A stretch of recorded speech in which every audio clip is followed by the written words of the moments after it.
Welcome back to Revise and Resubmit, and welcome to another weekend book review. I'm Pavlov. And I'm Nikita. Picture a cyclist in the middle of a monsoon rain. He's pedaling toward the East Calcutta wetlands, that sprawling, untamed fringe on the eastern edge of the city. He isn't just wandering aimlessly. He's following this digital breadcrumb trail on his phone, hunting for a specific Gulmohar tree. But as he pushes deeper in, the little blue dot on his Google Maps just starts to falter. The network that guided him out of the city, it effectively dissolves into the mud. The terrain's slippery, the rain is blinding, and then suddenly, splash. On his very first day, he slides right into a lake, bike and all. That image is so visceral. And it's also the perfect metaphor for the collision we're unpacking today. It's that precise moment where the clean algorithmic logic of a map just crashes headfirst into the messy, muddy reality of the physical world. And that crash is really the central theme of the monograph we're discussing, Temporal Spaces in Calcutta, Digital Networks in the Wake of the Pandemic. A book that really captures how we navigate our cities when all the normal rules are suspended. It's a collaboration between two really significant scholars. First, Neha Gupta, who's a postdoctoral research fellow at the Tata Institute of Social Sciences in Mumbai. She's an urban researcher who focuses on urban information systems and digital infrastructures. And joining her is Avishek, who teaches at the National Institute of Technology Silchar. Our listeners might know him as the author of The Vagabond in the South Asian Imagination, an editor of Decolonial Travel. In 2021, his work was recognized with the Fulbright-Nehru Academic and Professional Excellence Fellowship. And together, they argue that the pandemic created what they call temporal spaces, these fleeting intersections where apps like Uber, Strava, and WhatsApp collided with the physical life of Calcutta to create something entirely new. I want to state my position clearly from the start. I view this monograph as a powerful testament to human agency, to resilience. Gupta and Ray have uncovered how citizens used jugaad, this resourceful improvisation, to sort of hack the systems that were meant to contain them.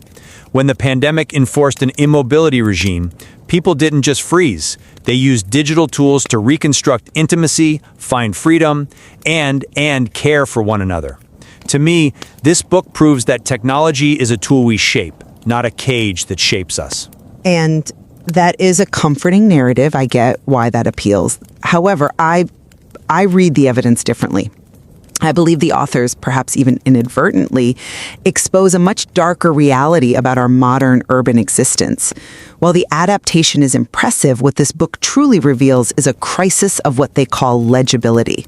I don't think these digital spaces are open fields of freedom. They're exclusionary zones. They reinforce class divides, specifically between the historic white town and the periphery. They reduce complex human interaction to data points. So my argument is that these temporal spaces are where the vulnerable become invisible, and where care is often just a simulation used to monetize our isolation. Okay, framing it as a crisis of legibility is a strong critique. So let's test that. Let's look at the first core argument of the book, Uber spaces. You mentioned legibility, a concept from Chapter 1. For anyone listening who might not be steeped of urban theory, how are we defining that here? In urban studies, legibility is essentially how easily a state or a system can read its subjects. If you're legible, you're seen, you exist on the grid. If you're illegible, you're invisible to the system. And the authors used this fascinating methodology here. They used a software called Goose to analyze screenshots of Uber pickup points. It sounds like a game, but the results are, they're stark. They show us that the Uber view of Calcutta completely reproduces colonial hierarchies. You're referring to the visual density of the maps they looked at. Precisely. If you look at the map of what was historically the White Town, areas like Park Street or the Forum Courtyard, the digital map is dense with what the authors call weighty attractors. The pickup points are clear, they're frequent, they're precise. The algorithm sees you perfectly. But then you move to the periphery, to a place like Banjdroni, the map just goes gray. You get these ill-defined access points. You're navigating a digital fog. But does a digital fog necessarily imply oppression, Or is it maybe just a lack of data? In a gig economy, a lack of data is oppression. I mean, if the algorithm can't read your location, you effectively don't exist in that service layer. The authors call this a diffracted city.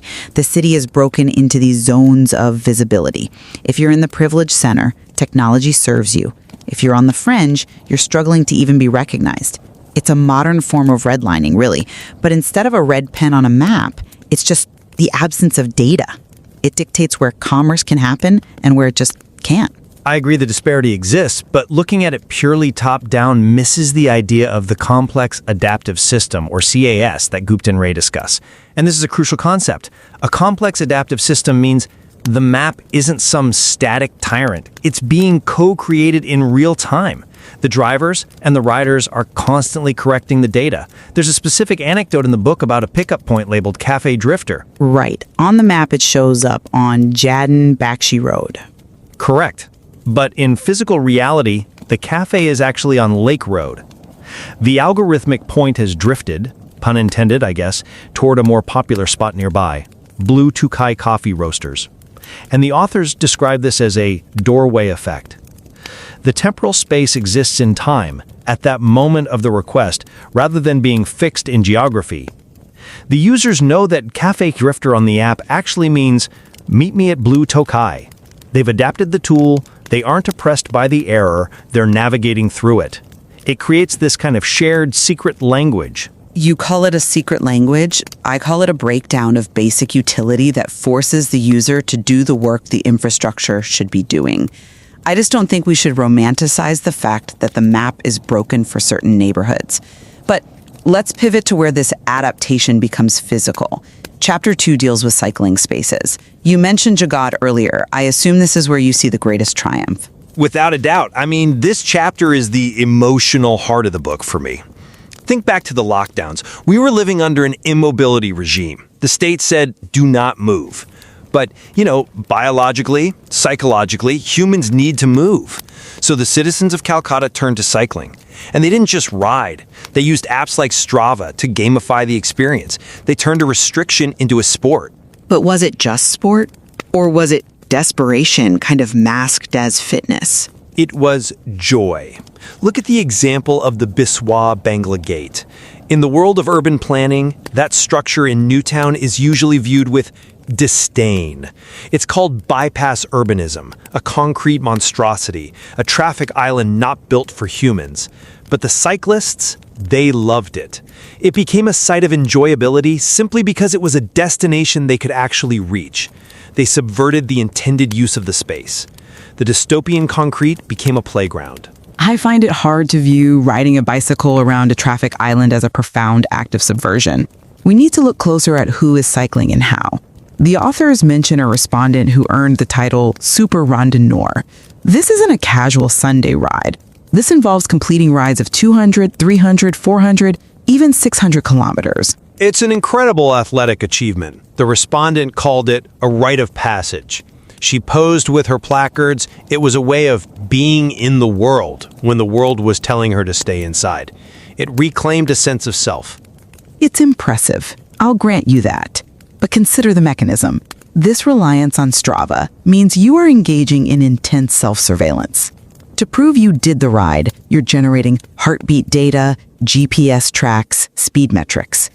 You're trading one form of surveillance, the state telling you to stay home, for another form of corporate surveillance, just to feel free. And let's not forget the cyclists riding in Newtown in the dead of night. Well, they rode at night to avoid the heat and the traffic. That's just practical. And the police. The authors explicitly mention riding in the wee hours to evade scrutiny. Is that freedom, or is that a desperate negotiation with authority? The authors use the term extreme mobility to describe this, and I would argue that extreme mobility is just a reaction to extreme immobility. It's a pendulum swing, not a liberation. They're riding away from a police state, tracking themselves every inch of the way. It's a very anxious sort of freedom. I think you're stripping the emotional resonance away from the act. For that rider, that badge wasn't data. It was identity. It was proof of life. But I suspect we'll find even more to disagree on when we get to Chapter 3, Cafe Spaces. Oh, certainly. This is where the authors touch on the concept of insta-worthiness and the commodification of ambiance. And this is my central critique. The book discusses the Irish pub effect. Which is the idea that certain spaces are designed to look the same no matter where they are in the world. Exactly. You walk into a cafe like the Coffee Bean and Tea Leaf, CBTL, and what do you see? Green facades, wooden interiors, maybe a British red telephone booth. Why is there a red telephone booth in a cafe in Calcutta? It's a generic aesthetic meant to signal class. It creates a sense of visual apartness. It tells the customer, you are now in a global space, not a local one. It's exclusionary by design. And then, during the pandemic, when they couldn't host people in these fake British spaces, they pivoted to WhatsApp. And that pivot saved the community. You're dismissing the human connection that happened there. I argue it's simulated community. The authors cite Jean Baudrillard here, talking about substituting the signs of the real for the real. It's the concept of simulacra. When physical touch became dangerous, pathologized even, these cafes use WhatsApp to simulate a personal touch. But it's a commercial transaction. It's intimacy as a service. That's a very cynical way to view a lifeline. Let me tell you the story of the cafe by the lane. This is a key anecdote. During the peak of the first wave, the owner's mother, his own mother, was cooking 200 meals a day in their kitchen. That is a touching anecdote, I admit. It's more than an anecdote. It's the reality of that time. They used WhatsApp not just to take orders, but to create an extended family. They posted messages like, "No one sleeps empty stomach." They let patrons buy meals for the needy. This wasn't just monetization or a simulation. This was a reconstruction of social intimacy. When people couldn't touch each other, they touched each other's lives through these digital networks. The family unit of the cafe just expanded to include the whole neighborhood. That's a compelling argument, and I don't want to disparage the charity of that specific owner. But have you considered the labor dynamics mentioned right alongside it? The owner talks about using staff for delivery to maximize utilization. There's a blur there. The family rhetoric often obscures the fact that low-wage workers are putting their bodies at risk to deliver that care.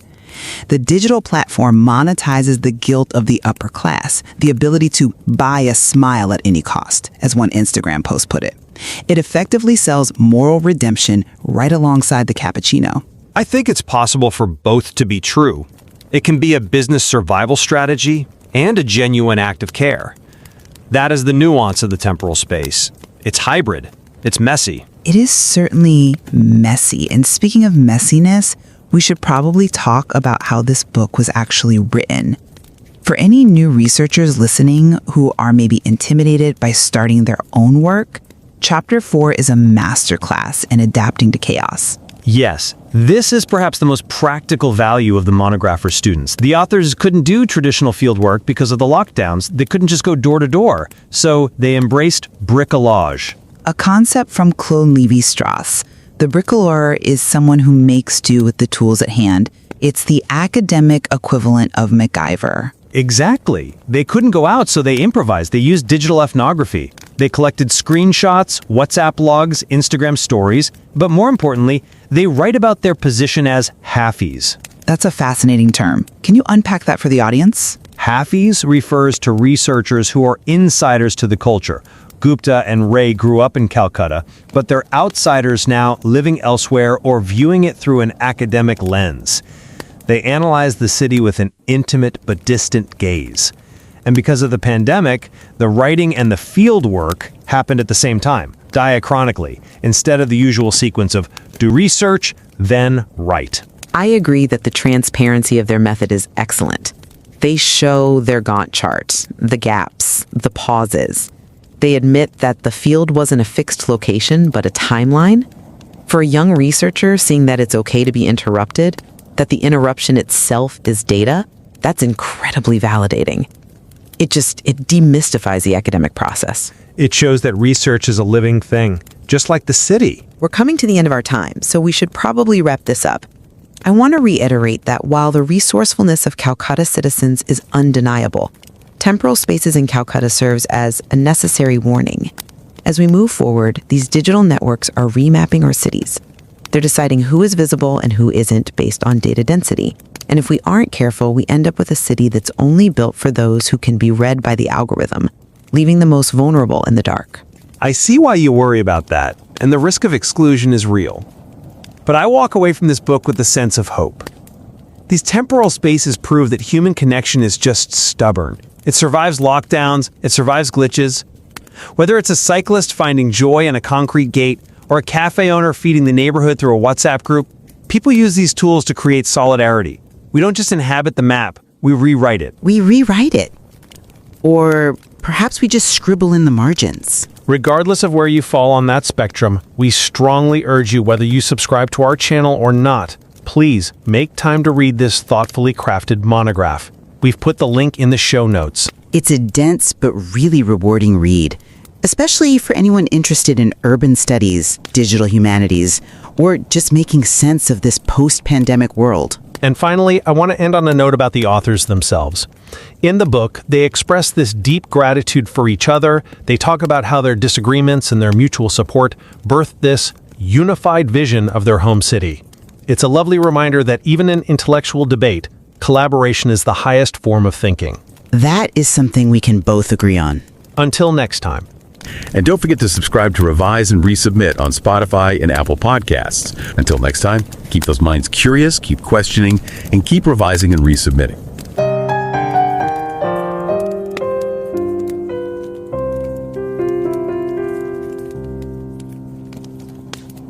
Revise and রিসাবমিটে স্বাগত। আপনারা শুনছেন আমাদের weekend বুক review পর্ব। আমি নিকিতা। আর আমি Pavlov. ভাবুন তো, কলকাতার রাস্তায় গাড়ি চালাচ্ছেন, হঠাৎ গুগল ম্যাপ আপনাকে একটা সরু গলিতে ঢুকিয়ে দিল, আর গিয়ে দেখলেন ওটা একটা বন্ধ রাস্তা। হ্যাঁ, এটা তো প্রায়ই হয়। বা ধরুন উবারে একটা পিকআপ লোকেশন সেট করলেন অমুক বাড়ির সামনে, কিন্তু ড্রাইভার ফোন করে বললেন, দাদা ওদিকে তো গাড়ি ঢোকে না, আপনি বরং মোড়ে চলে আসুন। এই ছোট ছোট ঘটনাগুলো আমাদের রোজই হয়, কিন্তু আমরা কি কখনো ভেবে দেখেছি যে এর মানেটা কি? এর মানে হলো আমরা আসলে দুটো আলাদা শহরে বাস করছি। দুটো আলাদা শহর? হ্যাঁ, একটা হলো ওই ইট কাঠ পাথরের বাস্তব কলকাতা, আর অন্যটা হলো আমাদের ফোনের স্ক্রিনে ভেসে ওঠা ডেটা আর অ্যালগোরিদমের তৈরি এক মায়াবী কলকাতা। আচ্ছা। আর অতিমাহারির পর এই দুটো শহর যেন একে অপরের সঙ্গে আরও জটিলভাবে জড়িয়ে গেছে। ঠিক এই অদ্ভুত সময়ের গোলকধাঁধায় আমাদের পথ দেখানোর জন্য লেখা হয়েছে একটি অসাধারণ মনোগ্রাফ, নেহা গুপ্তা আর অভিষেক রায়ের temporal spaces in Calcutta, digital networks in the ওয়েক of the pandemic. তিনি একজন আরবান রিসার্চার, মানে নগর জীবন নেই তার গবেষণা, বিশেষ করে আরবান ইনফরমেশন সিস্টেম আর ডিজিটাল ইনফ্রাস্ট্রাকচার নিয়ে। একদম। আর অভিষেক রায় শিলচরের ন্যাশনাল ইনস্টিটিউট অফ টেকনোলজিতে অধ্যাপনা করেন। তিনি তো একাধিক প্রশংসিত বইয়ের লেখক ও সম্পাদক, আর 2021 সালে ফুলব্রাইট-নেহরু একাডেমিক অ্যান্ড প্রফেশনাল এক্সেলেন্স ফেলোশিপও পেয়েছেন। আর তাদের দুজনেরই কলকাতার সঙ্গে একটা গভীর যোগ আছে। ঠিক, আর সেটাই এই বইটাকে শুধু একটা একাডেমিক কাজ না রেখে একটা ব্যক্তিগত অনুসন্ধানে পরিণত করেছে। আমরা সাধারণত বলি না, কিন্তু আজকের আলোচনা শোনার পর যদি আগ্রহ জাগে, আমরা সত্যিই বলবো বইটা পড়া উচিত। হ্যাঁ, অবশ্যই। মানে আমাদের চ্যানেল সাবস্ক্রাইব করার কথা বলছি না, কিন্তু এই বইটা পড়ার মতো। লিংক শো নোটসে পেয়ে যাবেন। আজ আমরা বইটির প্রতিটা অধ্যায় ধরে এমনভাবে আলোচনা করব যাতে যারা একাডেমিক গবেষণার জগতে নতুন পা রাখছেন, হ্যাঁ, তারাও বুঝতে পারেন কিভাবে একটা জটিল বিষয়কে ভেঙে দেখতে হয়, কিভাবে তত্ত্ব আর বাস্তব জীবনের গল্পকে একসাথে বুনতে হয়। বেশ ভালো উদ্যোগ। তাহলে চলুন বইটার একদম মূল যে প্রশ্নটা সেটায় আসা যাক। বইটার প্রশ্নটাই খুব ইন্টারেস্টিং, যে এই যে অতি মহামারী আর ডিজিটাল টেকনোলজির উপর আমাদের এই যে অসীম নির্ভরতা, এটা আমাদের শহরের সঙ্গে সম্পর্কটাকে কিভাবে বদলে দিল, চিরদিনের মতো। আমরা যে কথায় কথায় বলি স্বাভাবিক জীবনে ফেরা, সেই স্বাভাবিক জীবনটা দেখতে ঠিক কেমন? এখানেই বইটির একেবারে মূল ধারণাটা চলে আসে, যেটাকে লেখকরা বলছেন টেম্পোরাল স্পেসেস বা অস্থায়ী পরিসর। টেম্পোরাল স্পেসেস, আচ্ছা। হ্যাঁ, শব্দটা শুনতে একটু ভারী লাগতে পারে, কিন্তু ধারণাটা খুব সহজ। ভাবুন, আমাদের শহরটা আর আগের মতো একটা প্রতি মুহূর্তে তৈরি হচ্ছে আর ভেঙে যাচ্ছে। একটা উদাহরণ দিলে হয়তো বুঝতে সুবিধা হবে। ধরুন, পার্ক স্ট্রিটের যে উবার জোনটা রাত 10টায় যাত্রীদের ভিড়ে সবচেয়ে গুরুত্বপূর্ণ, ভোর 5টায় ডিজিটাল ম্যাপে তার হয়তো কোনো অস্তিত্বই নেই। এই যে প্রয়োজন অনুযায়ী একটা জায়গার জন্ম ও মৃত্যু, ওটাই হলো টেম্পোরাল স্পেস। হ্যাঁ, এটা কোনো নির্দিষ্ট ভৌগোলিক অবস্থান নয়, বরং ডিজিটাল অ্যাপ, মানুষের অভ্যাস আর বাস্তব শহরের মেলবন্ধনে তৈরি হওয়া কিছু ক্ষণস্থায়ী পরিবর্তনশীল বুদবুদ। লেখকরা এর নাম দিয়েছেন ডিজিটাল মেটেরিয়াল কন্টিনিউয়াম। অনেকটা যেন হার্ডওয়্যার আর সফটওয়্যারের মতো। শহরের রাস্তাঘাট, বাড়িঘর হলো হার্ডওয়্যার, আর তার উপর চলা উবার বা সুইগির অ্যাপগুলো হলো সফটওয়্যার। বাহ, দারুণ উপমা। একটা ছাড়া অন্যটা অচল। আমরা এখন এই দুটোকে মিলিয়েই একটা হাইব্রিড জগতে বাস করছি। আর এই বিষয়টা বোঝার জন্য লেখকদের নিজেদের অবস্থানটাও খুব জরুরি। তারা নিজেদের হাফিজ বা অর্ধভুক্ত বলেছেন, মানে যারা একই সাথে শহরের ভেতরের লোক এবং বাইরেরও। হ্যাঁ, আমার মনে হয় এটা তাদের একটা দারুণ সুবিধা দিয়েছে, তাই না? একদিকে শহরের জন্য ভালোবাসা আছে, আবার অন্যদিকে একজন গবেষকের নির্মোহ দৃষ্টি দিয়ে দেখার ক্ষমতাও আছে। ঠিক তাই। এই ইনসাইডার আউটসাইডার দৃষ্টিকোণটাই তাদের একটা অনন্য গভীরতা দিয়েছে। তারা কলকাতাকে শুধু একটা গবেষণার ক্ষেত্র বা ফিল্ড সাইট হিসেবে দেখেননি, নিজেদের বেড়ে ওঠার অনুভূতির একটা অংশ হিসাবে দেখেছেন। একদম। আর অতিমারির কারণে তাদের গবেষণার পদ্ধতিও খুব ইন্টারেস্টিং ছিল। প্রথাগতভাবে ফিল্ডে গিয়ে ইন্টারভিউ করা তো সম্ভব ছিল না। তখন তো সবই বন্ধ ছিল। তাই এখানে লেখকদের কাজটা ছিল অনেকটা জোড়াতালি দিয়ে একটা ছবি সম্পূর্ণ করার মতো, যাকে একাডেমিক ভাষায় ব্রিকোলিওর বলা হয়। হাতের কাছে যা ছিল, ফেসবুক পেজ তৈরি করে মানুষের অভিজ্ঞতা জানা, অনলাইন ইন্টারভিউ, ব্যক্তিগত পর্যবেক্ষণ, এই সব কিছুকে সৃজনশীলভাবে ব্যবহার করে তারা একটা সম্পূর্ণ চিত্র তৈরি করেছেন। যারা নতুন গবেষণা শুরু করছেন তাদের জন্য এটা একটা অসাধারণ শিক্ষা। পরিস্থিতি যাই হোক না কেন, সৃজনশীলতা দিয়ে পথ বের করাই যায়। ঠিক। তাহলে এই টেম্পোরাল স্পেসের ধারণাটা বাস্তবে কেমন দেখতে সেটা বোঝা যাক। চলুন প্রথম কেস স্টাডি মানে উবেরের কথায় আসি। আমার মনে আছে আগে কলকাতা চিনতাম মোড়ের নাম দিয়ে, শ্যামবাজার, পাঁচমাথার মোড়, হাজরা মোড়, গড়িয়াহাট মোড়। হ্যাঁ, এখন উবার ডাকার সময় ভাবি অমুক রেস্টুরেন্ট সামনে থেকে পিকআপটা সুবিধা হবে। আমাদের চেনা ল্যান্ডমার্কগুলোই যেন বদলে যাচ্ছে। আপনি একেবারে সঠিক পয়েন্টটা ধরেছেন। গবেষকরা এখানে কেভিন লিঞ্চের একটা পুরনো ধারণা শহরের পাঠ্যযোগ্যতা বা লেজিবিলিটি ব্যবহার করেছেন। লেজিবিলিটি মানে আমরা একটা শহরকে কিভাবে পড়ি বা চিনি। ঠিক, আপনার বলা ওই মোড়গুলোই ছিল পুরনো পাঠ্যযোগ্যতার চিহ্ন। কিন্তু উবেরের অ্যালগোরিদম এক নতুন ধরনের পাঠ্যযোগ্যতা তৈরি করেছে, যা পুরোপুরি ডেটার উপর নির্ভরশীল। যেমন ধরুন পার্ক স্ট্রিট, সল্টলেক সেক্টর 5 বা সাউথ সিটির মতো জায়গা যেখানে চাহিদা বেশি, সেই জায়গাগুলো উবেরের ম্যাপে অনেক বেশি জীবন্ত বা ওয়েটি হয়ে ওঠে।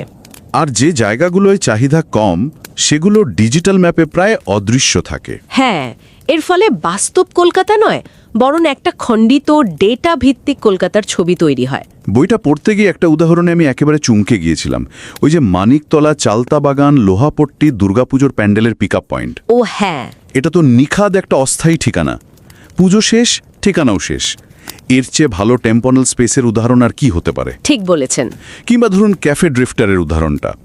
উবেরের ম্যাপে ওটা ঠিকানা দেখাচ্ছে যতীন বাগচি রোড, কিন্তু ক্যাফেটা আসলে লেক রোডে। এই যে বাস্তব আর ডিজিটালের মধ্যে একটা ফারাক। এটাই তো আজকের শহরের চাবিকাঠি। একদম। একেই লেখকরা বলছেন ভার্চুয়াল অ্যাড্রেসিং। উবেরের ম্যাপটা আসল শহরের হুবহু প্রতিচ্ছবি নয়, বরং ব্যবহারকারীর প্রয়োজন অনুযায়ী তৈরি একটা কাজের ম্যাপ। আর এই নতুন মানচিত্রে সবচেয়ে গুরুত্বপূর্ণ ল্যান্ডমার্ক হলো ব্যবহারকারীর নিজের ফোনের পিন। আপনার অবস্থানটাই এখন শহরের কেন্দ্রবিন্দু। এর ফলে যেমনটা বলছিলেন, শহরের কিছু অংশ ডিজিটালভাবে খুব গুরুত্বপূর্ণ আর আলোকিত হয়ে ওঠে, আর বাকি অংশগুলো যেন অন্ধকারে হারিয়ে যায়। উবের ড্রাইভাররা প্রায় বলেন, ম্যাপ যে রাস্তা দেখাচ্ছে সেই রাস্তায় তো যাওয়ার উপায় নেই। এই কথাই প্রমাণ করে যে ডিজিটাল আর বাস্তব শহরের মধ্যে একটা নিরন্তর দর কষাকষি চলছে। ঠিক। উবেরের এই ব্যাপারটা তো বেশ নিয়ন্ত্রিত, একটা কোম্পানির তৈরি করা সিস্টেম, একটা টপ ডাউন ব্যবস্থা। কিন্তু অতিমারির সময় মানুষ তো নিজেদের মতো করেও শহরের সঙ্গে যোগাযোগ তৈরির চেষ্টা করেছে, তাই না? অবশ্যই।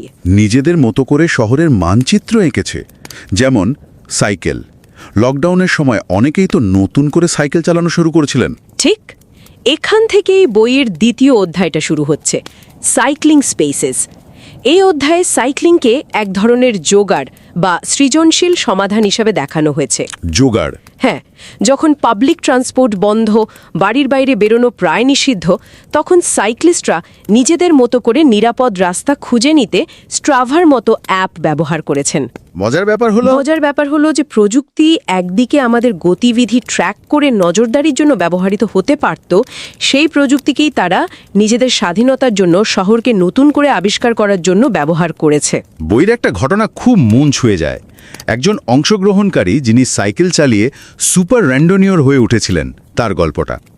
স্ট্রাভায় তার একটা রাইডের ক্যাপশন ছিল, জলাভূমিতে প্রথমবার চালানো শেষ হলো, একবার জলেও পড়ে গিয়েছিলাম। এই যে ব্যক্তিগত অনুভূতি, একটা ছোট দুর্ঘটনা, সেটার সাথে অ্যাপের ডেটা, কত কিলোমিটার চালানো হলো, কত গতি ছিল, এই দুটো মিলে একটা জায়গার সাথে এক নতুন ধরনের আত্মিক সম্পর্ক তৈরি করে। এটা শুধু ডেটা ট্র্যাকিং নয়, এটা আসলে স্মৃতি তৈরি করা। এই ভাবনা থেকেই নেটওয়ার্কড পাবলিক্স বা সংযুক্ত জনপরিসরের ধারণাটি উঠে আসে। এই অ্যাপগুলো শুধু রাইড ট্র্যাক করে না, বরং একটা অদৃশ্য সামাজিক নেটওয়ার্ক তৈরি করে, একটা কমিউনিটি তৈরি করে। হ্যাঁ, এই সাইক্লিস্টরা একসঙ্গে শহরের অলিতে গলিতে নতুন রাস্তা তৈরি করেছেন, নিজেদের অভিজ্ঞতা শেয়ার করেছেন, যা হয়তো সরকারি মানচিত্রে নেই। এটা হলো সাধারণ মানুষের তৈরি করা এক বিকল্প শহরের মানচিত্র। রাষ্ট্র যখন লকডাউনের মাধ্যমে শহরের ওপর নিয়ন্ত্রণ প্রতিষ্ঠা করার চেষ্টা করছে, তখন এই সাইক্লিস্টরা প্রযুক্তির সাহায্যে নিজেদের জন্য একটা মুক্তির পরিসর তৈরি করে নিচ্ছেন। কিন্তু এর একটা অন্য দিকও তো আছে, তাই না? এই যে সবাই নিজের রাইডের ডেটা, ছবি, রুট ম্যাপ শেয়ার করছে, এটা কি এক ধরনের পারফরম্যান্স বা প্রতিযোগিতার চাপও তৈরি করে না? অবশ্যই। মানে আমার বন্ধু 100 কিলোমিটার চালালো, তাহলে আমাকেও চালাতে হবে। স্বাধীনতার পাশাপাশি একটা নতুন ধরনের সামাজিক নজরদারির অনুভূতিও কি কাজ করে? এটা একটা অত্যন্ত গুরুত্বপূর্ণ প্রশ্ন। প্রযুক্তি কখনোই নিরপেক্ষ হয় না। স্ট্রাভার মতো প্ল্যাটফর্মে একদিকে যেমন একটা কমিউনিটি বা গোষ্ঠীবদ্ধতার অনুভূতি তৈরি হয়, তেমনি অন্যদিকে একটা প্রতিযোগিতামূলক পরিবেশও জন্মায়। নিজের পারফরমেন্সকে অন্যের সাথে তুলনা করার একটা প্রবণতা। ডুইকতে এই দিকতে নিয়ে সরাসরি আলোচনা না থাকলেও এটা বোঝা যায় যে এই নেটওয়ার্কড পাবলিক্স একদিকে যেমন মুক্তির গঙ্গান, তেমনি অন্যদিকে সূক্ষ্ম সামাজিক চাপের ক্ষেত্রও বটে। এই দ্বৈততাই ডিজিটাল পরিসরের আসল চরিত্র। আমরা এতক্ষণ শহর দিয়ে ছুটে বেড়ানোর কথা বললাম, কখনো উবেরে, কখনো সাইকেলে, কিন্তু সেই জায়গাগুলোর কি হবে যেখানে আমরা একটু থামি, বসি, আড্ডা দিই? ক্যাফে? হ্যাঁ, ক্যাফে। অতিমারিতে যে জায়গাগুলোর অভাব আমরা সবচেয়ে বেশি অনুভব করেছি।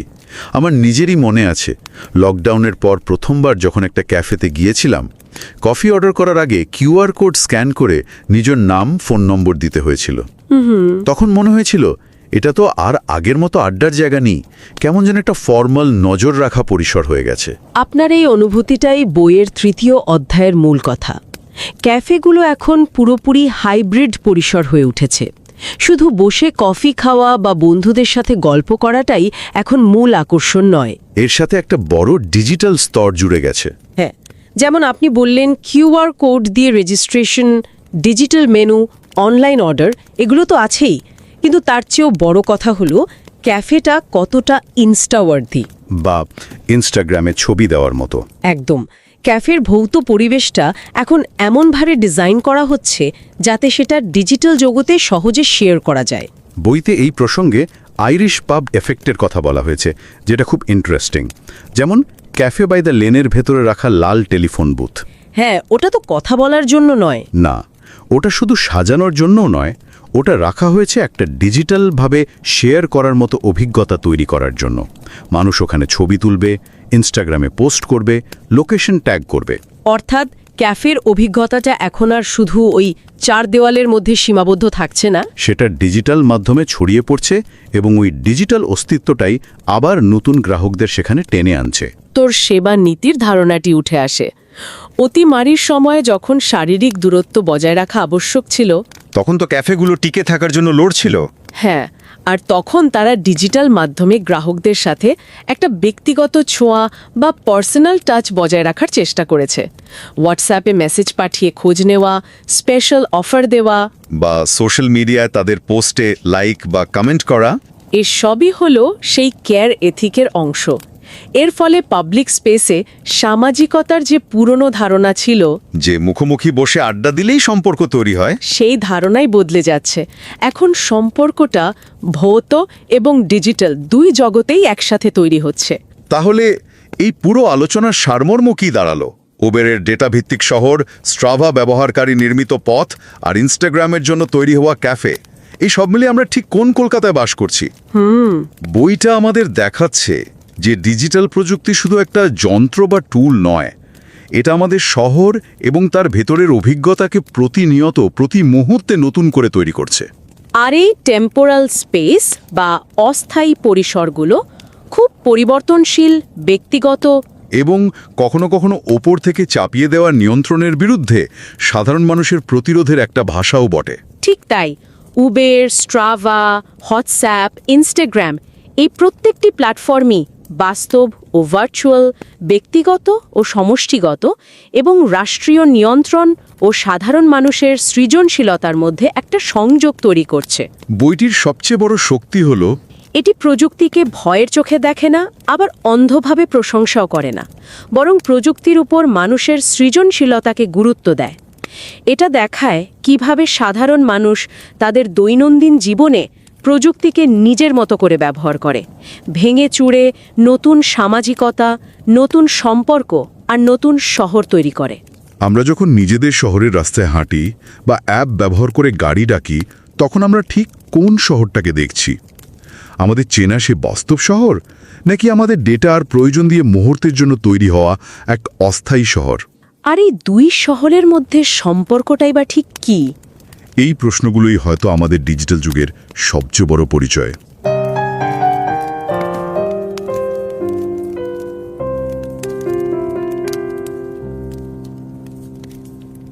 नमस्कार।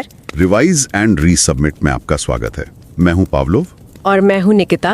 सोचिए, आपने कलकत्ता में कैब बुक की, पिकअप लोकेशन डाली कैफे ड्रिफ्टर। हाँ। अब ऐप आपको बताता है कि आपका ड्राइवर जतिन बागची रोड पर इंतजार कर रहा है। ठीक है। आप वहां पहुंचते हैं, लेकिन कैफे का कोई नामो निशान नहीं है। आप ड्राइवर को फोन करते हैं और पता चलता है कि असली कैफे तो वहां से काफी दूर लेक रोड पर है। अच्छा। अब देखिए, हम और आप इसे ऐप की एक मामूली सी गड़बड़ मानकर शायद भूल जाएंगे। हाँ बिल्कुल।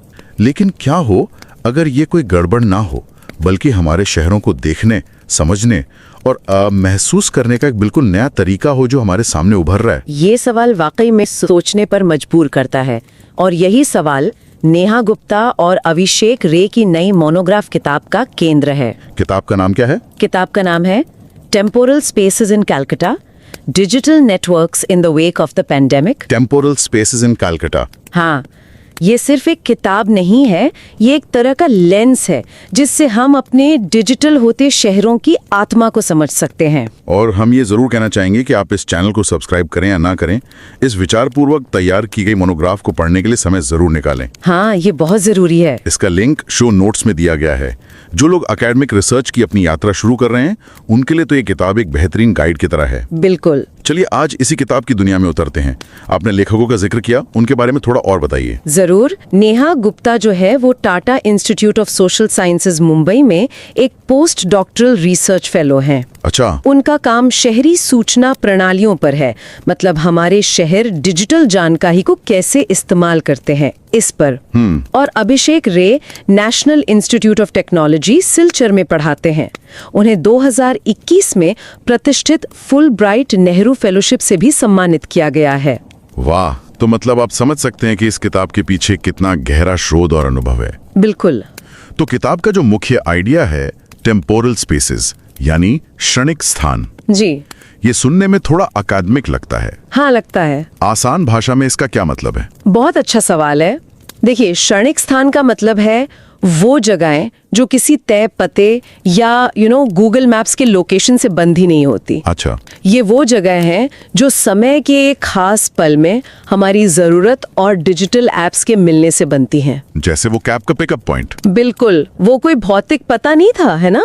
वो एक क्षणिक डिजिटल पता था जो सिर्फ उस बुकिंग के लिए बस उसे एक पल में मौजूद था। समझ गया। किताब इसी एक विचार को कलकत्ता के 3 अलग अलग उदाहरणों से समझाती है। उबर, साइकिलिंग और कैफे। तो तो चलिए इस गुत्थी को सुलझाते हैं। किताब की शुरुआत में लेखक खुद को हाफिज कहते हैं। हाँ, यानी आधे अंदर के आधे बाहर के। वे कलकत्ता में पले बढ़े लेकिन अब वहां नहीं रहते। मुझे ये बात बहुत दिलचस्प लगी। हाँ, और ये नए शोधकर्ताओं के लिए एक बहुत बड़ी सीख है। वो कैसे? ये नजरिया उन्हें शहर को एक ही समय में अपनेपन और एक आलोचनात्मक दूरी दोनों से देखने में मदद करता है। वो शहर की नब्ज की पहचानते हैं और एक बाहरी व्यक्ति की तरह उसका विश्लेषण भी कर पाते हैं। मतलब ये उनके काम को एक अनोखी गहराई देता है। बिल्कुल। ठीक है, तो सबसे पहले बात करते हैं ऊबर की। हम सब ऊबर को बस एक कैब ऐप की तरह इस्तेमाल करते हैं। हाँ, ज्यादातर लोग यही सोचते हैं। लेकिन किताब कहती है कि ये इससे कहीं ज्यादा है। ये शहर का एक नया नक्शा बना रहा है। बिल्कुल।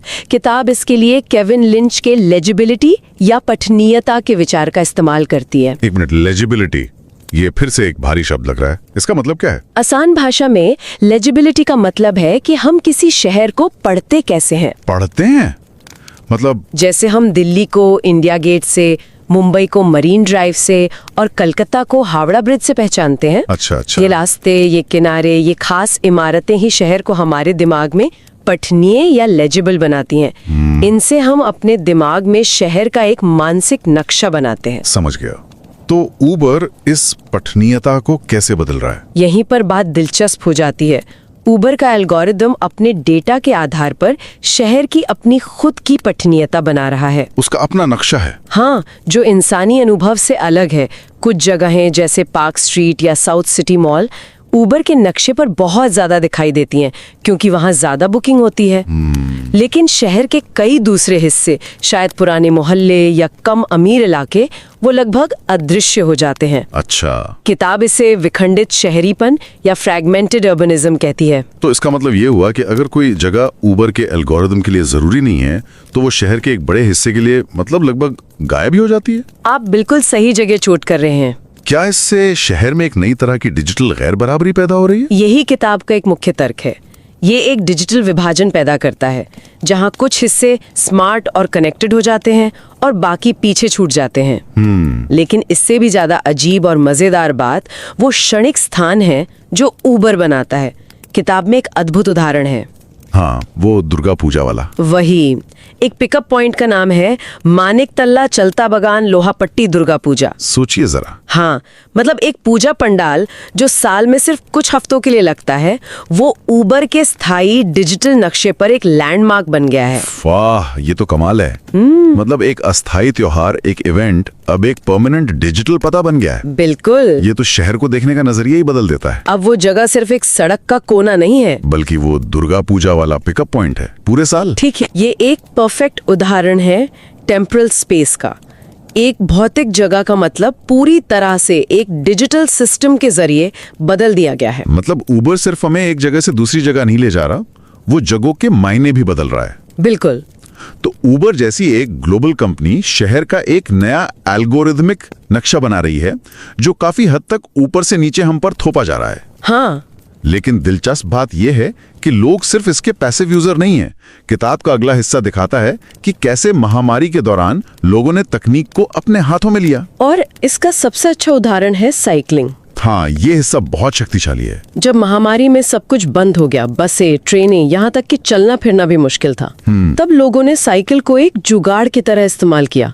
ये सिर्फ कसरत करने का जरिया नहीं था, ये आजादी का प्रतीक बन गया था। किताब में लेखकों का एक निजी किस्सा है जो इस भावना को बहुत अच्छे से पकड़ता है। हाँ, वो वीजा वाला। वही, वे बताते हैं कि कैसे वे महामारी से ठीक पहले एक कैफे में बैठकर यूके वीजा पर चर्चा कर रहे थे और सोच रहे थे कि मोबिलिटी तो हमारा जन्मसिद्ध अधिकार है। और फिर कैसे अचानक सब कुछ रुक गया।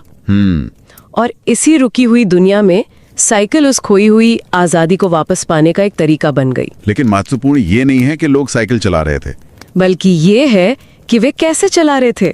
उन्होंने स्ट्रावा जैसे फिटनेस एप्स का इस्तेमाल करना शुरू कर दिया। ये दिलचस्प है। मतलब आजादी पाने के लिए लोग एक ऐसे ऐप का इस्तेमाल कर रहे थे जो उनकी हर हरकत को, हर मीटर को ट्रैक करता है। सही पकड़ा। क्या किताब इस विरोधाभास के बारे में कुछ कहती है? बिल्कुल। किताब बताती है कि इन एप्स को अक्सर निगरानी या सर्वेलेंस के उपकरणों के रूप में देखा जाता है। हाँ, वो आपका सारा डेटा इकट्ठा करते हैं। लेकिन कलकत्ता में लोगों ने इसे पलट दिया। उन्होंने स्ट्रावा का इस्तेमाल सुरक्षित रास्ते खोजने, एक दूसरे से जुड़ने और एक नेटवर्क्ड पब्लिक बनाने के लिए किया। अच्छा। वे देखते थे कि दूसरे साइकिलिस्ट कहाँ जा रहे हैं, कौन से रास्ते खुले हैं, कहाँ पुलिस की चेकिंग नहीं है। अच्छा, तो वे पुलिस से बचने के लिए भी इसका इस्तेमाल कर रहे थे? हाँ, कई बार लॉकडाउन के नियमों के तहत साइकिल चलाना भी मना था, तो लोग सुबह सुबह या देर रात को निकलते थे। स्ट्रावा पर बने ग्रुप्स के जरिए वे एक दूसरे को जानकारी देते थे। तो एक तरफ जो ऐप निगरानी कर रहा था, उसी का इस्तेमाल करके लोग उस निगरानी से बच भी रहे थे। मतलब उन्होंने एक कॉर्पोरेट टूल को अपनी जरूरतों के हिसाब से ढाल लिया। बिल्कुल। तो यहाँ भी टेम्पोरल स्पेसेस बन रहे थे। ये डिजिटल रास्ते, ये सुबह सुबह के साइकिलिंग रूट, ये शहर के आधिकारिक नक्शे पर नहीं थे। एकदम सही। ये लोगों द्वारा लोगों के लिए बनाए गए क्षणिक रास्ते थे। और ये सिर्फ रास्तों के बारे में नहीं था, ये समुदाय बनाने के बारे में भी था। उस अकेलेपन के दौर में? हाँ, उस दौर में स्ट्रावा पर एक दूसरे की राइड को लाइक करना, कमेंट करना, एक दूसरे से जुड़े रहने का एक तरीका बन गया। टेक्नोलॉजी यहाँ लोगों को अलग नहीं कर रही थी, बल्कि जोड़ रही थी। ये अपनेपन और समुदाय बनाने का आइडिया मुझे किताब के तीसरे हिस्से की याद दिलाता है, कैफे। हाँ, महामारी से पहले कलकत्ता में, बल्कि हर बड़े शहर में इंस्टा योग या कैफे का चलन था। हाँ, किताब इसे एक मजेदार नाम देती है, आयरिश पब प्रभाव। आयरिश पब प्रभाव। हाँ। इसका क्या मतलब है? इसका मतलब है कि दुनिया भर में आयरिश पब एक जैसे दिखते हैं। वही लकड़ी का इंटीरियर, वही माहौल। अच्छा। इसी तरह ये इंस्टा योग्य कैफे भी एक जैसे होने लगे थे। हर जगह आपको एक जैसी खुली ईंटों की दीवारें, अनोखे लैंप और शायद एक लाल टेलीफोन बूथ मिल जाएगा। सिर्फ इसलिए कि वो इंस्टाग्राम पे अच्छा लगता है? बिल्कुल। ये जगह असली कम और सोशल मीडिया के लिए बनाई गई ज्यादा लगती थी। और फिर महामारी आई और इन कैफे को बंद होना पड़ा। उनका पूरा बिजनेस मॉडल ही ठह गया। और यहीं पर उन्होंने भी जुगाड़ किया। वे सिर्फ भौतिक स्थान नहीं रह सकते थे। तो क्या किया उन्होंने? वे हाइब्रिड कैफे बन गए। उन्होंने अपने ग्राहकों से जुड़े रहने के लिए व्हाट्सएप का इस्तेमाल करना शुरू कर दिया। हाँ। वे सिर्फ मेन्यू नहीं भेजते थे, वे व्यक्तिगत संदेश भेजते थे। पूछते थे कि आप कैसे हैं, आपको आज क्या खाने का मन है। मतलब वो जो पर्सनल टच था वो भौतिक से डिजिटल हो गया। हाँ, एक तरह से। पर क्या ये वाकई में पर्सनल टच था या बस बिजनेस चलाने की एक स्मार्ट तरकीब?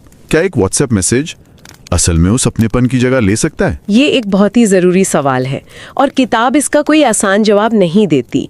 जाहिर है ये एक बिजनेस स्ट्रैटेजी थी। लेकिन ये सिर्फ उतना नहीं था। उस दौर में जब लोग अपने घरों में बंद थे, किसी अपने पसंदीदा कैफे से एक मैसेज आना, hey hope you are doing okay, ये सिर्फ कॉफी बेचने से कहीं ज्यादा था। मतलब एक देखभाल का इशारा था। शहर में कोई है जो आपके बारे में सोच रहा है। तो कैफे का क्षणिक स्थान अब सिर्फ उसकी चारदीवारी नहीं थी, बल्कि लोगों के व्हाट्सएप इनबॉक्स में भी था। ये कमाल का आइडिया है। बिल्कुल। कैफे अब एक सर्विस नहीं बल्कि एक रिश्ता बन गया था। ये ऑनलाइन देखभाल और समुदाय की भावना पैदा करने के बारे में था। उन व्हाट्सएप ग्रुप्स में लोग सिर्फ खाने की बात नहीं करते थे, वे अपनी जिंदगी के बारे में भी बात करते थे। कैफे एक डिजिटल अड्डा बन गया था। तो अगर हम इन तीनों उदाहरणों को एक साथ देखें, उबर, साइकिलिंग और कैफे, तो एक पैटर्न उभरता हुआ दिखता है। हाँ, और वही इस किताब का निचोड़ है। ये हमें दिखाती है कि तकनीक सिर्फ ऊपर से नीचे हम पर थोपी गई कोई चीज नहीं है। ऐसा नहीं है कि बड़ी बड़ी कंपनियां हमारे लिए नियम बना रही हैं और हम बस उन्हें मान रहे हैं। नहीं, ये एक ऐसा औजार है जिससे आम लोग, कलकत्ता के नागरिक बहुत ही रचनात्मक तरीकों से, जुगाड़ के जरिए और सबसे बढ़कर आपसी जुड़ाव की मानवीय जरूरत के लिए इस्तेमाल करते हैं। वे सिर्फ डेटा पॉइंट बनकर नहीं रहना चाहते, वे एल्गोरिदम के निष्क्रिय शिकार नहीं हैं। नहीं, बिल्कुल नहीं। वे अपने खुद के टेम्पोरल स्पेसेस बना रहे हैं। चाहे वो उबर का एक अजीब पिकअप पॉइंट हो, या स्ट्रावा पर बनाया गया एक गुप्त साइकिलिंग रूट हो, या व्हाट्सएप पर बनाए कैफे का समुदाय हो। ये वो जगह हैं जो एल्गोरिदम की ठंडी दुनिया में अपनेपन, भावनाओं और देखभाल से भरी होती हैं। तो इस सब का क्या मतलब है? ये किताब हमें एक बहुत ही उम्मीद भरी तस्वीर दिखाती है कि कैसे लोगों ने एक संकट के दौरान डिजिटल उपकरणों का इस्तेमाल अपनी शर्तों पर किया। हाँ। लेकिन अब जब हम महामारी से बाहर आ रहे हैं और हमारे शहर ज्यादा से ज्यादा स्मार्ट और डेटा चालित हो रहे हैं, तो एक बड़ा सवाल खड़ा होता है। और वो सवाल क्या है? सोचने वाली बात यह है कि हम अपने आसपास बन रहे इन स्थायी एल्गोरिथमिक ढांचों के भीतर इन मानवीय क्षणिक स्थानों को कैसे खोजते रहेंगे। एक जरूरी सवाल। जब हर चीज को डेटा और एफिशिएंसी से नापा जाएगा, तब हम ये कैसे सुनिश्चित करेंगे कि हमारे शहर सिर्फ कोड से नहीं बल्कि देखभाल और समुदाय से भी आकार लें।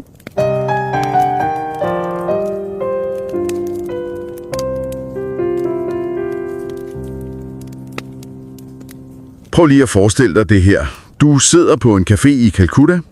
Det er starten af marts 2020, og du er i gang med at planlægge en akademisk rejse til Storbritannien, som du har glædet dig til i månedsvis. Ved bordet ved siden af dig sidder der nogen og snakker om den her nye virus i Europa, og de griner lidt af det. De er helt overbevist om, at Indien på en eller anden måde er immun. Den der følelse af optimisme, den totale selvfølgelighed i, at verden er åben, at vi bare kan rejse, det føles som et helt andet liv i dag, ikke? Lige præcis den følelse. Det der bratte skift fra en verden af ubesværet mobilitet til en verden af isolation, det er selve hjertet i den bog, vi skal se nærmere på i dag. Ja. Den hedder Temporal Spaces in Calcutta, Digital Networks in the Wake of the Pandemic, og er skrevet af Neha Gupta og Avishek. Den fanger virkelig et øjeblik i historien, hvor alt blev vendt på hovedet. Og det er vigtigt lige at sige, at hele vores samtale i dag, den bygger udelukkende på den her bog. Forfatterne er heller ikke hvem som helst. Nej, bestemt ikke. Neha Gupta er byforsker. Hun arbejder som postdoc ved TISS Institute of Social Sciences i Mumbai. Hendes speciale er netop digitale infrastruktur og byers informationssystemer, så hun er jo den helt rigtige til det her. Ja, og hendes medforfatter Avishek, han underviser ved National Institute of Technology i Silchar. Han har altså skrevet flere anerkendte bøger og modtog i 2021 den her ekstremt prestigefyldte Fulbright-Nehru Academic and Professional Excellence Fellowship. Så vi har at gøre med to meget, meget skarpe hjerner her. Bogen er en utålmodighed i analyse, og vores mål i dag er at folde den ud for dig. Især hvis du måske selv står over for at skulle i gang med et stort projekt, måske dit speciale eller et forskningsprojekt. Vi vil nemlig ikke bare opsummere, men også se på, hvordan de har arbejdet, hvilken stil de bruger og hvilke metoder de greb til, da verden lukkede ned. Netop. Og uanset om du følger med her fast eller ej, så vil vi virkelig opfordre dig til at finde tid til at læse bogen. Den er så tankevækkende. Vi har selvfølgelig lagt et link i shownoterne. Godt. Lad os starte med selve fundamentet. Det helt store spørgsmål, de stiller, er jo, hvad er det for en normal, vi er vendt tilbage til efter pandemien? Særligt når det handler om de byer, vi bor i. Og for at svare på det, så introducerer de et ret centralt begreb. Temporale rum. Hvad i alverden betyder det? Ja, det lyder jo meget akademisk, ikke? Men ideen er faktisk ret intuitiv. Altså, tænk på det på den her måde. Et temporalt rum er ikke et sted med en adresse, du kan slå op på et kort. Det er mere som en pop-up virkelighed. Okay. Det er det specifikke punkt på fortovet, hvor din Uber-app beder dig møde din chauffør. Eller den midlertidige cykelsti, som en gruppe cyklister skaber ved at køre sammen kl. 5 om morgenen. Det opstår i et øjeblik, skabt af teknologi og mennesker i samspil, og så forsvinder det igen. Det er et flydende rum, der eksisterer i tiden, mere end på et fast sted. Okay. Så det midlertidige rum skabt af en blanding af det digitale og det fysiske. Det giver mening. Men hvorfor lige Calcutta? Det er jo ikke just Indiens svar på Silicon Valley. Og du nævner pointen. Calcutta er et fascinerende valg, fordi byen historisk har været mere modvillig over for den der neoliberale, teknologidrevne globalisering. Den, som byer som Bangalore og Hyderabad fuldstændig har omfavnet. Det betyder, at når de her nye digitale dynamikker rammer Calcutta, så sker det på en anden måde. Det er et unikt lærred at male på, og så har forfatterne jo selv en helt særlig position. Ja, de kalder sig selv for harfis. Hvad ligger der i det? Det er et begreb, de låner fra antropologen Lila Abulugut. Begge forfattere er vokset op i Calcutta, men bor og arbejder nu andre steder. Det giver dem et dobbeltblik. De er både indsidere med en dyb personlig forståelse for byens kultur og rytme, men samtidig er de outsider, der kan se byen med en kritisk distance. Det er en utrolig frugtbar position at forske fra. Det minder mig om deres metode, for pandemien smadrer jo fuldstændig enhver form for lineær forskningsplan, de måtte have haft. I stedet for at give op, beskriver de, hvordan de arbejdede som en bricolør. Præcis, en bricolør. Det er en slags kreativ, improviserende håndværker. En, der ikke har en fast plan og alle de rigtige materialer fra starten, men som bygger med det, der nu er tilgængeligt og hele tiden tilpasser sig. Deres feltarbejde og skriveproces smeltede fuldstændig sammen og strækte sig fra 2019 til 2023. Og det er en fantastisk lektion i, at viden ikke altid opstår som et resultat af en sirlig plan. Nogle gange opstår den i rodet, i improvisationerne. Så bogen starter med at sætte scenen for, hvordan teknologien allerede var i gang med at forandre byen, allerede før pandemien. Og det første store eksempel handler om noget, de fleste af os kender. Uber. Ja, kapitel 2 handler om de her Uber-rum, og her introducerer de et andet vigtigt begreb, nemlig læsbarhed. Det kommer oprindeligt fra byplanlæggeren Kevin Lynch. Og læsbarhed handler helt grundlæggende om, hvor let det er for os at danne os et mentalt kort over en by. Kan vi genkende dens stier, dens kvarterer, dens landemærker. Og hvad gør en app som Uber så ved den læsbarhed? Den forandrer den totalt. Man kan tænke på det, som om man ser byen gennem et krystalprisme. Appen viser dig ikke bare byen, som den er. Den bryder billedet op. Den forstørrer nogle dele og får andre til at forsvinde helt. For eksempel bliver berømte gader som Park Street i Calcutta hyperlæsbare i appen. De er proppet med digitale markører. Andre kvarterer, især de fattigere, bliver næsten usynlige. Digitale blindevinkler. Forfatterne kalder det, at byen bliver diffrakteret, altså den bliver bogstaveligt talt spredt og splittet gennem appens filter. Det her bogen kommer med et eksempel, som jeg synes er helt fantastisk. Det illustrerer virkelig, hvad de mener. De viser et screenshot fra Uber-appen, hvor opsamlingsstedet er sat til Café Drifter på en bestemt gade. Problemet er bare, at Café Drifter slet ikke ligger der. Den ligger et helt andet sted i byen. Lige netop. Det punkt på kortet, som Uber har skabt, er det forfatterne kalder et postgeografisk rum. Det er et spøgelsessted.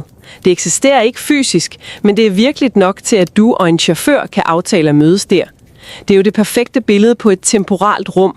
Det har ingen fast adresse, men opstår i nuet, skabt af data og en specifik handling. Wow, det er en ret vild tanke. Det betyder jo, at byens kort ikke længere er en fast objektiv ting. Det er en flimrende, midlertidig virkelighed, der konstant bliver skabt og genskabt af en app. Det får mig til at tænke, hvad sker der så med de kvarterer eller de små lokale butikker, der ikke er læsbare for Uber eller Google Maps? Bliver de i praksis til en slags andenrangs bydele i den digitale verden? Det er en fremragende pointe. Og det er præcis den slags spørgsmål, bogen tvinger os til at stille. Den digitale repræsentation for reelle fysiske konsekvenser. Hvis du ikke eksisterer på det digitale kort, eksisterer du så for den del af økonomien, der er afhængig af det kort. Det er den her sammenfiltring af det materielle og det digitale, der er kernen.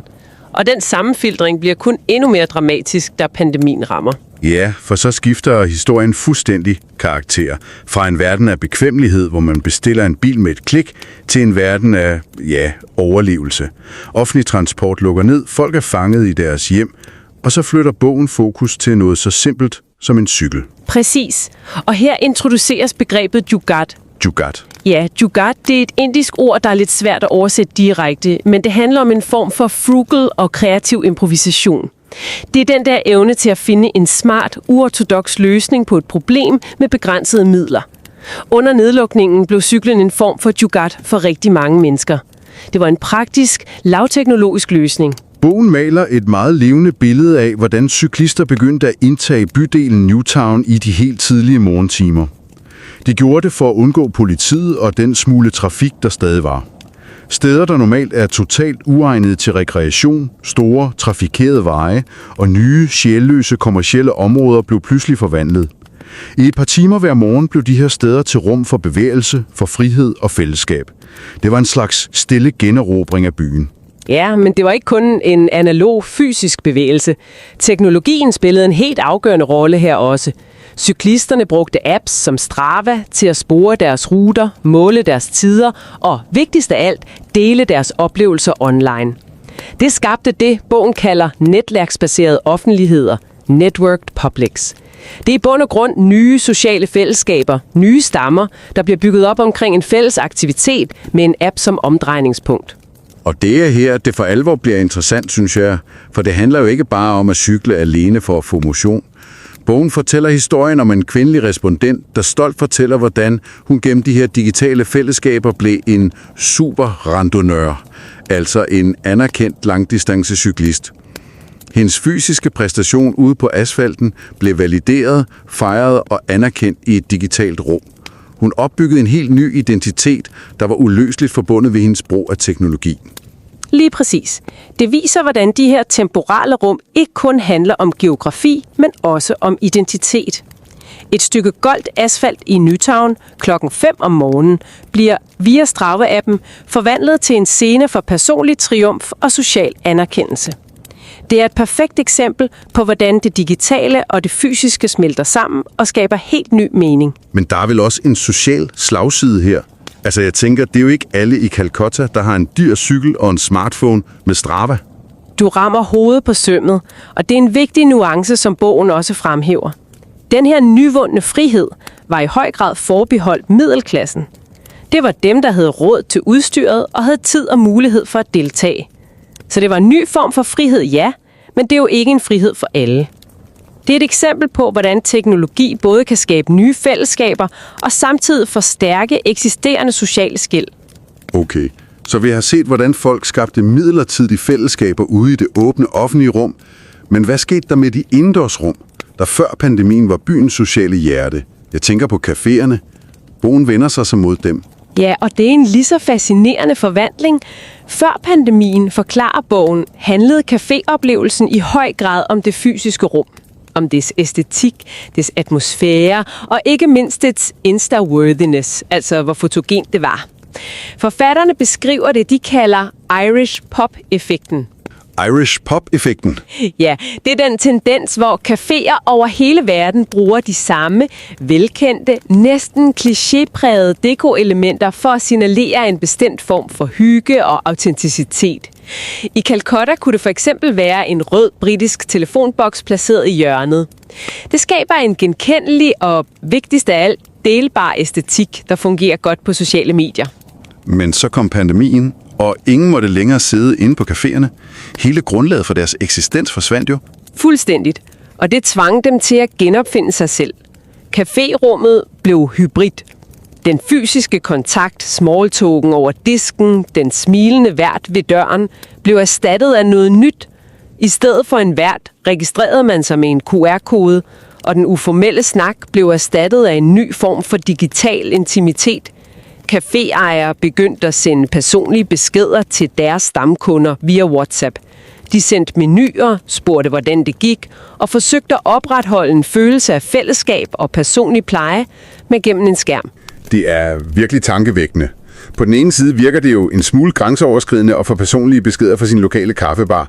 Men på den anden side er det jo et utroligt menneskeligt forsøg på at bevare en relation, når den fysiske kontakt er umulig. Netop.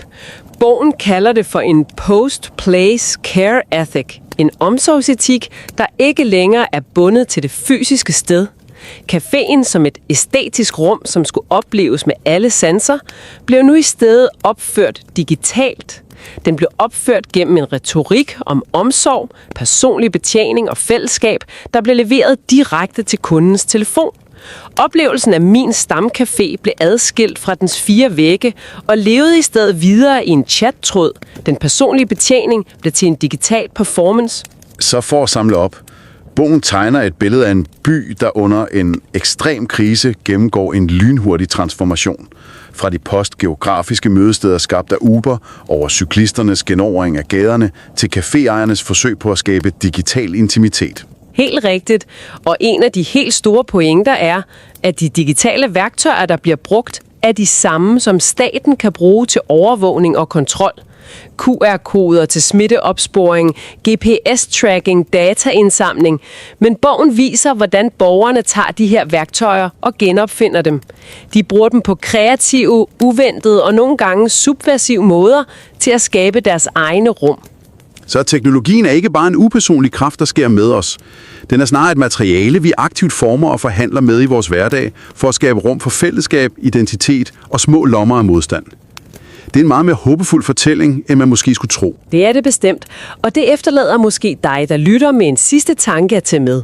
Bogen slutter med at citere en anden forsker for at sige, at vores byer i stigende grad bliver styret som et Amazon-lagerhus, effektiviseret, overvåget og optimeret til forbrug.